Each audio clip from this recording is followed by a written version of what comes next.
1 Samuel 12ஆம் அதிகாரம். அப்போது சாமுவேல் இஸ்ரவேல் அனைவரையும் நோக்கி, இதோ நீங்கள் எனக்கு சொன்னபடியெல்லாம் உங்கள் சொற்கேட்டு உங்களுக்கு ஒரு ராஜாவை ஏற்படுத்தினேன். இப்போதும் இதோ ராஜாவானவர் உங்களுக்கு முன்பாக சஞ்சரித்து வருகிறார். நானோ கிழவனும் நரைத்தவனுமானேன். என் குமாரர் உங்களோடு இருப்பார்கள். நான் என் சிறு வயது முதல் இந்நாள் வரைக்கும் உங்களுக்கு முன்பாக சஞ்சரித்து வந்தேன். இதோ இருக்கிறேன். கர்த்தரின் சந்நிதியிலும் அவர் அபிஷேகம் பண்ணி வைத்தவருக்கு முன்பாகவும் என்னை குறித்து சாட்சி சொல்லுங்கள். நான் யாருடைய எருதை எடுத்துக்கொண்டேன், யாருடைய கழுதையை எடுத்துக்கொண்டேன், யாருக்கு அநியாயம் செய்தேன், யாருக்கு இடுக்கண் செய்தேன், யார் கையில் பரிதானம் வாங்கி கொண்டு கஞ்சாடியாயிருந்தேன், சொல்லுங்கள். அப்படி உண்டானால் அதை உங்களுக்கு திருப்பி கொடுப்பேன் என்றான். அதற்கு அவர்கள், நீர் எங்களுக்கு அநியாயம் செய்யவும் இல்லை, எங்களுக்கு இடுக்கண் செய்யவும் இல்லை, ஒருவர் கையிலும் ஒன்றும் வாங்கவும் இல்லை என்றார்கள். அதற்கு அவன், நீங்கள் என் கையில் ஒன்றும் கண்டுபிடிக்கவில்லை என்பதற்கு கர்த்தர் உங்களுக்கு எதிராக சாட்சியாயிருக்கிறார். அவர் அபிஷேகம் பண்ணினவரும் இன்று அதற்கு சாட்சி என்றான். அதற்கு அவர்கள், அவர் சாட்சிதான் என்றார்கள். அப்போது சாமுவேல் ஜனங்களை நோக்கி, மோசேயும் ஆரோனையும் ஏற்படுத்தினவரும் உங்கள் பிதாக்களை எகிப்து தேசத்திலிருந்து புறப்பட பண்ணினவரும் கர்த்தரே. இப்போதும் கர்த்தர் உங்களுக்கும் உங்கள் பிதாக்களுக்கும் செய்து வந்த எல்லா நீதியான கிரியைகளை குறித்தும் நான் கர்த்தருடைய சந்நிதியில் உங்களோட நியாயம் பேசும்படிக்கு நீங்கள் நில்லுங்கள். யாக்கோபு எகிப்திலே போயிருக்கும் போது உங்கள் பிதாக்கள் கர்த்தரை நோக்கி முறையிட்டார்கள். அப்போது கர்த்தர் மோசேயும் ஆரோனையும் அனுப்பினார். அவர்கள் உங்கள் பிதாக்களை எகிப்திலிருந்து அழைத்து வந்து அவர்கள் இந்த ஸ்தானத்திலே குடியிருக்க பண்ணினார்கள். அவர்கள் தங்கள் தேவனாகிய கர்த்தரை மறந்து போகிற போது அவர் அவர்களை ஆத்சோரின் சேனாதிபதியாகிய சிசேரியாவின் கையிலும் பெலிஸ்தரின் கையிலும் மோவாபே ராஜாவின் கையிலும் விற்று போட்டார். இவர்கள் அவர்களுக்கு விரோதமாக யுத்தம் பண்ணினார்கள். ஆகையால் அவர்கள் கர்த்தரை நோக்கி முறையிட்டு, நாங்கள் கர்த்தரை விட்டு பாகால்களையும் அஸ்ரோத்தையும் சேவித்ததினாலே பாவம் செய்தோம். இப்போதும் எங்கள் சத்துருக்களின் கைக்கு எங்களை நீங்களாக்கி இரட்சியும், இனி உம்மை சேவிப்போம் என்றார்கள்.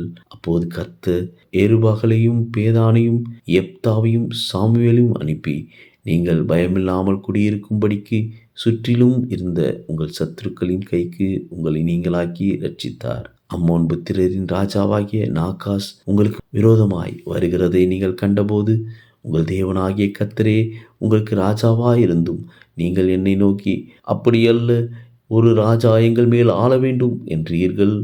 இப்போதும் நீங்கள் வேண்டும் என்று விரும்பி தெரிந்து கொண்ட ராஜா இதோ இருக்கிறார். இதோ கர்த்தர் உங்களுக்கு ஒரு ராஜாவை ஏற்படுத்தினார்.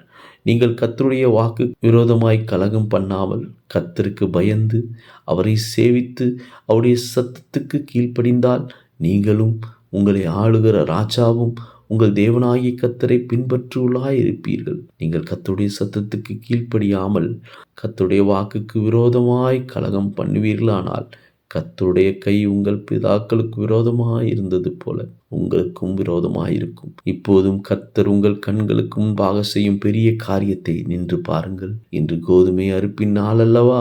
நீங்கள் உங்களுக்கு ஒரு ராஜாவை கேட்டதினால் கர்த்தரின் பார்வைக்கு நீங்கள் செய்து உங்களுடைய பொல்லாப்பு பெரியதென்று நீங்கள் கண்டு உணரும்படிக்கு நான் கர்த்தரை நோக்கி விண்ணப்பம் பண்ணுவேன்.